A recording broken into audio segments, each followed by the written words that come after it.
Assalamualaikum warahmatullahi wabarakatuh. Perkenalkan kami dari kelompok 141, Praktikan Laboratorium Simulasi Komputer. Di sini kami akan mempresentasikan laporan tugas besar mengenai estimasi kasus TB paru resisten obat di Provinsi Sulawesi Selatan dengan menggunakan pemodelan sistem dinamis berbasis software Stella. Sebelumnya, perkenalkan anggota dari kelompok kami. Yang pertama ada saya sendiri yaitu Marsanda Citrawening NPM 20032010126 dan Aditya Paramita NPM 20032010144. Untuk latar belakang dari penelitian yang kami lakukan, yaitu beberapa pendekatan statistik dan epidemiologi telah digunakan untuk proyeksi epidemi TB resisten obat. Begitu juga model sistem dinamis dan simulasi komputer telah berguna dalam menganalisa penyebaran dan pengendalian penyakit menular seperti TB resisten obat. Jadi, dengan menggunakan pemodelan dinamis, prevalensi TB resisten obat dapat diprediksi pada masa yang akan datang. Selain itu, dengan pemodelan sistem dinamis, juga intervensi penanggulangan TB resisten obat dapat disimulasikan, sehingga dapat dijadikan sebagai suatu masukan untuk pembuatan kebijakan dan pada akhirnya dapat menekan laju peningkatan prevalensi TB resisten obat. Simulasi dinamis ini akan diselesaikan menggunakan simulasi berbasis software Stella yang diharapkan mampu membantu guna mengestimasi kejadian TB resisten obat selama 12 tahun, yaitu dari tahun 2018 sampai 2030 di Provinsi Sulawesi Selatan. Tujuan dari penelitian yang kami lakukan yang pertama untuk memprediksi jumlah kasus TB MDR selama 12 tahun di Provinsi Sulawesi Selatan. Yang kedua untuk mengetahui jumlah penderita TB MDR apakah mengalami penurunan atau peningkatan dalam 12 tahun. Yang ketiga untuk menjelaskan bagaimana penata laksanaan penanggulangan TB MDR dengan menggunakan simulasi dinamis berbasis software Stella. Untuk pengertian simulasi sendiri merupakan suatu teknik meniru operasi-operasi atau proses-proses yang terjadi di dalam suatu sistem dengan bantuan perangkat komputer dan dilandasi oleh beberapa asumsi tertentu sehingga sistem tersebut dapat dipelajari secara ilmiah. Sedangkan sistem itu berasal dari bahasa Yunani yaitu sistema yang memiliki makna komponen dan elemen yang bersatu guna memudahkan sebuah materi untuk mencapai tujuan tertentu.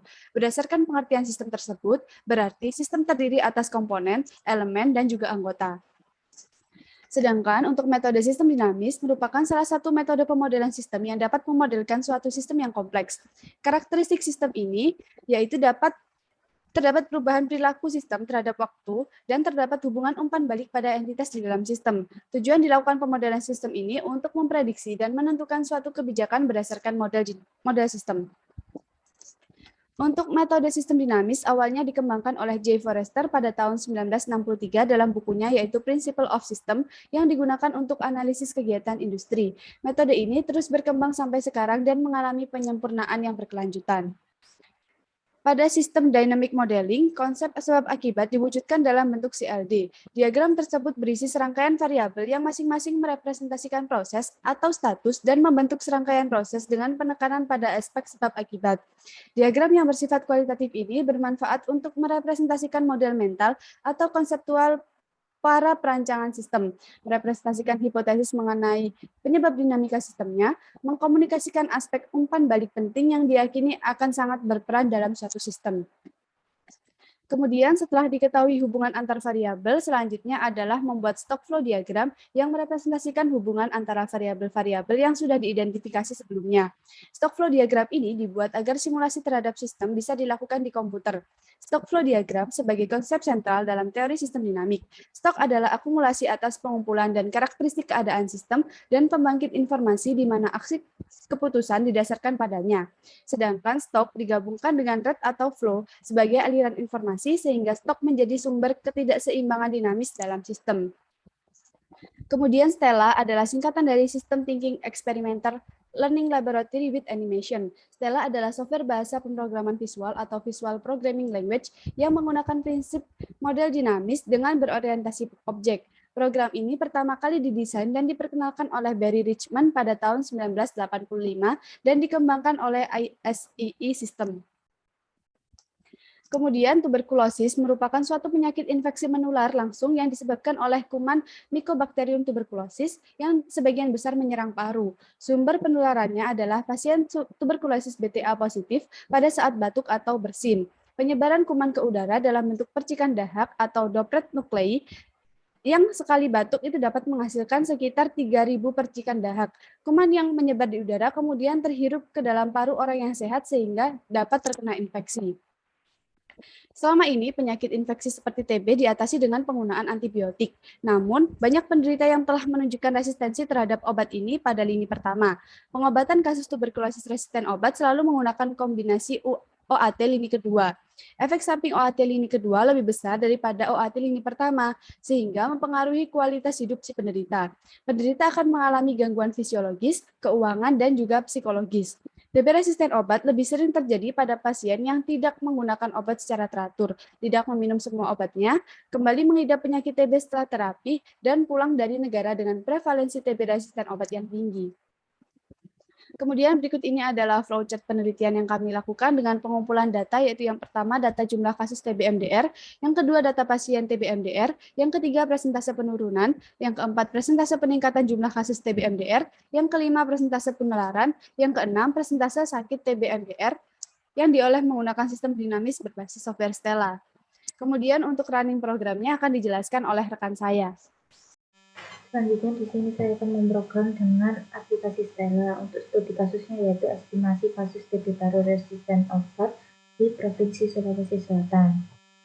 Untuk pertama-tama kita buat yaitu stoknya tersebut 3.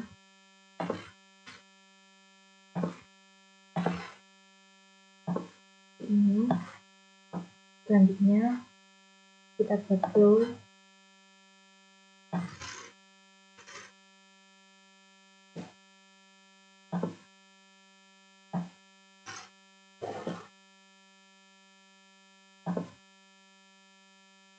Nah, untuk flow-nya ini sama seperti yang di atasnya, untuk yang kedua sama ketiga.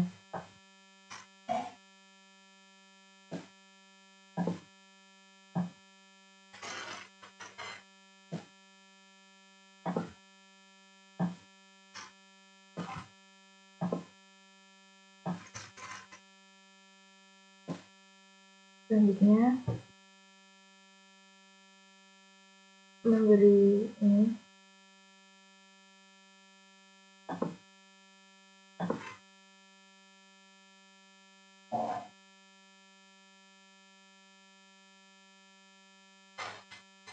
konverter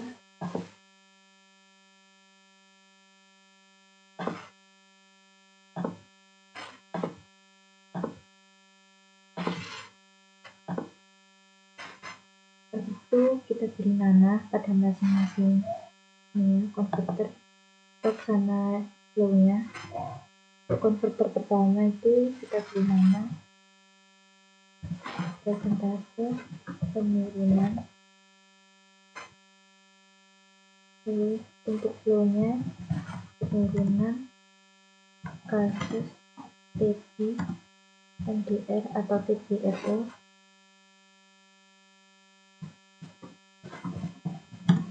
Presentase peningkatan jumlah kasus TB-MDR.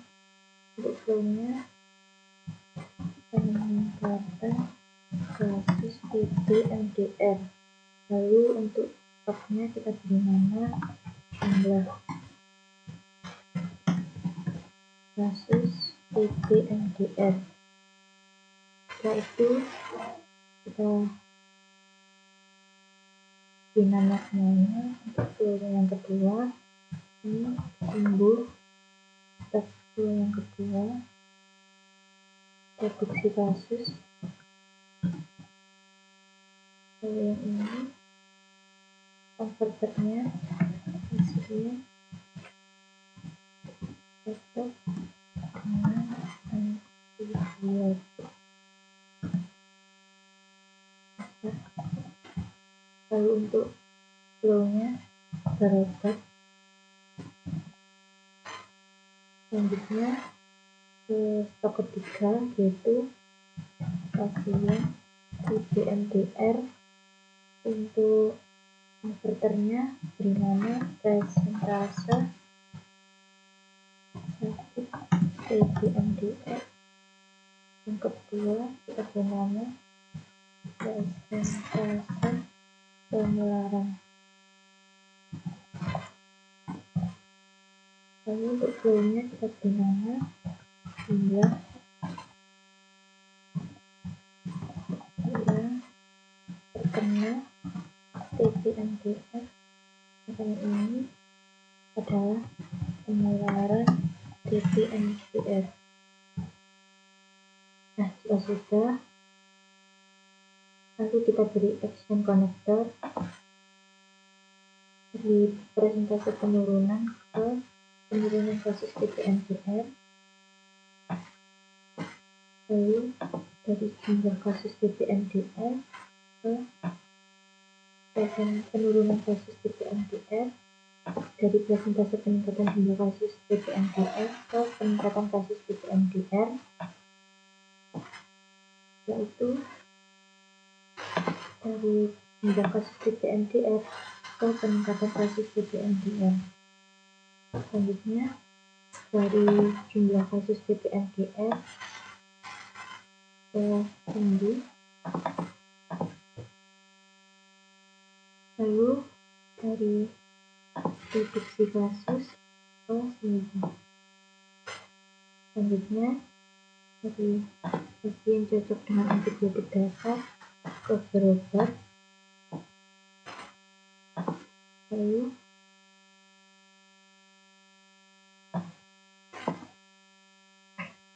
dari pasien TB/MDR ke berobat.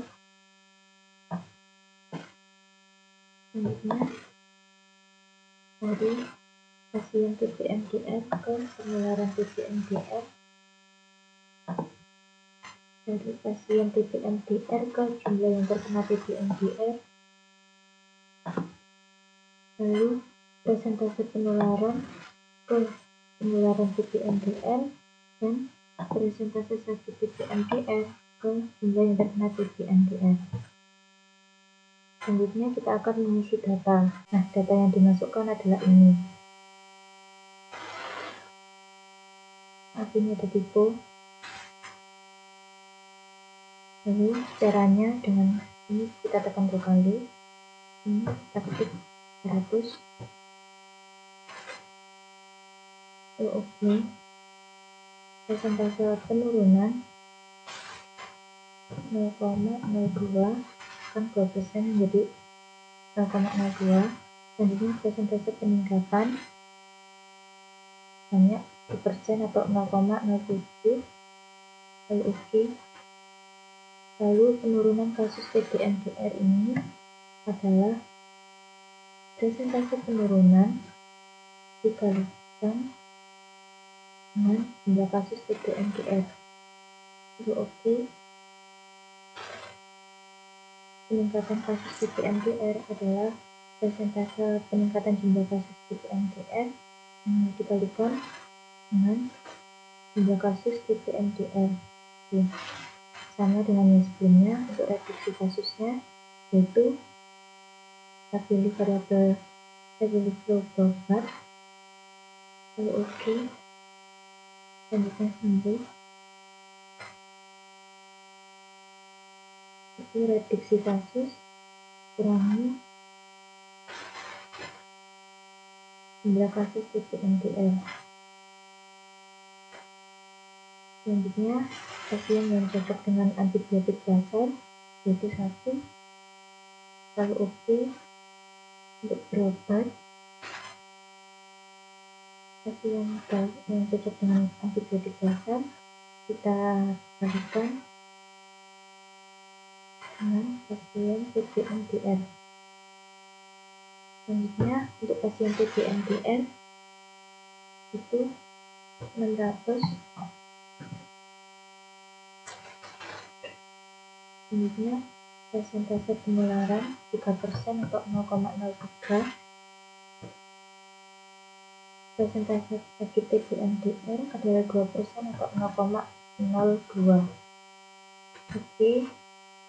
Selanjutnya, jumlah yang terkena TB/MDR adalah persentase sakit TB/MDR dikalikan dengan pasien TB/MDR. Klik OK. Aplikasi untuk penularan TB/MDR yaitu persentase penularan Kita kalikan dengan pasien TB-MDR. Setelah kita isi datanya, kita klik daftar,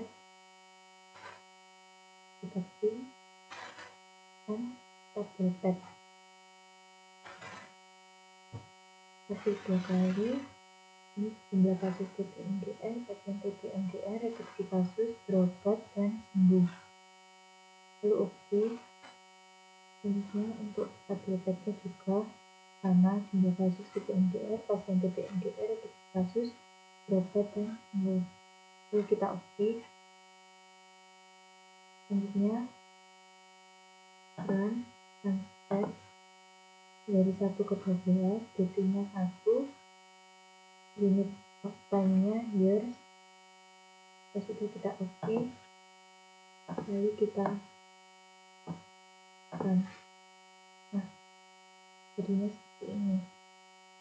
Sekian dari program Stella yang telah saya buat. Lanjut ke laporan lagi.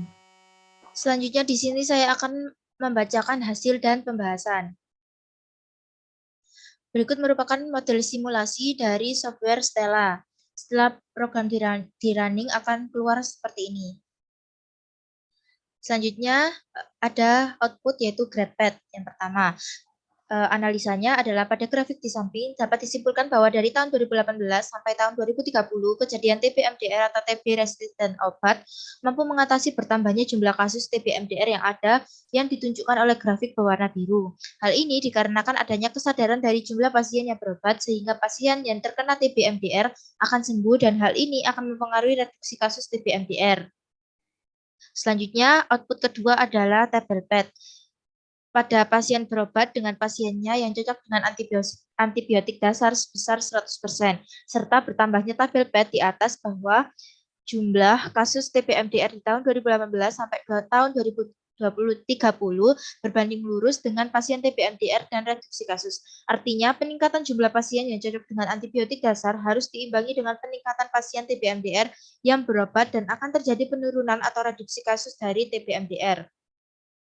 Selanjutnya adalah kesimpulan. Dari tahun 2018 sampai tahun 2030 kejadian TB-MDR atau TB resisten obat mampu mengatasi bertambahnya jumlah kasus TB-MDR yang ada. Hal ini dikarenakan adanya kesadaran dari jumlah pasien yang berobat sehingga pasien yang terkena TB-MDR akan sembuh dan hal ini akan mempengaruhi reduksi kasus TB-MDR. Selanjutnya, pada pasien berobat dengan pasiennya yang cocok dengan antibiotik dasar sebesar 100%.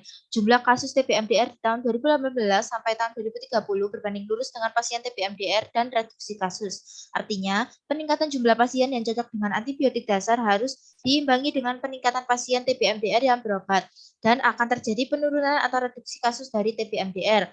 Selanjutnya, yang terakhir adalah cara pencegahan penyakit TB-MDR ini adalah dengan menggunakan semua obat yang sesuai dengan saran petugas kesehatan seperti dokter atau apoteker. Semua obat harus diminum sesuai jadwal dan instruksi.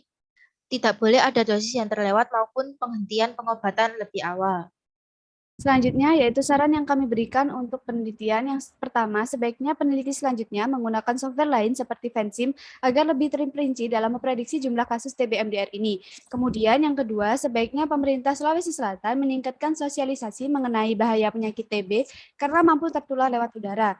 Yang ketiga, bagi Dinas Kesehatan Sulawesi Selatan diharapkan dapat memberikan pelatihan berkelanjutan terkait program TB kepada seluruh petugas kesehatan yang terlibat secara langsung dalam penanganan TB di fasilitas kesehatan.